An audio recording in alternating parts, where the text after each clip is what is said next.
केली आहे। फुल टाइम मी यूपीएससीची प्रिपरेशन करतोय। दिल्ली किंवा पुण्यामध्ये राहून यूपीएससीची प्रिपरेशन केलेली आहे। या दरम्यान कधीही मी 1 महिना किंवा 2 महिना बकरीच्या मागे गेलेलो नाहीये। जे सोशल मीडियावर व्हायरल होत आहेत असे टीव्ही न्यूजवाल्यांनी काय केलं की टीआरपी साठी मी जे काही चांगलं बोललोय ते बाजूला ठेवलंय, म्हणजे टीआरपी वाढवायला कंटेंट पाहिजे ते खूप फेमस करून सोडलाय। सो मला वाटतं की रिस्पॉन्सिबल थोडं बनायला पाहिजे मीडियाला। मी अनेक वर्ष पुणे दिल्ली या ठिकाणी राहून परीक्षेचा अभ्यास केलाय। मी एक दीड 2 महिने मेंढ्यांच्या मागे गेलेलो नाहीये असं स्पष्ट मत यावेळेस बिरदेवनं व्यक्त केलंय।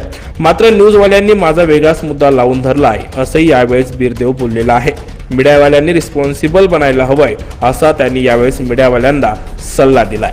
त्यामुळे बिरदेव हा स्पष्ट बोलणारा मुलगा आहे हे पुन्हा एकदा या व्हिडिओमधून सिद्ध झालंय।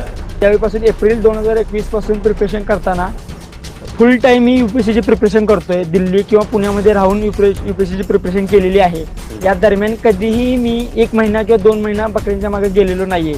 जे सोशल मीडियावर व्हायरल होत आहेत असे टीव्ही न्यूजवाल्यांनी काय केलं की टीआरपी साठी मी जे काही चांगलं बोललोय ते बाजूला ठेवलंय, म्हणजे टीआरपी वाढवायला कंटेंट पाहिजे ते खूप फेमस करून सोडलाय।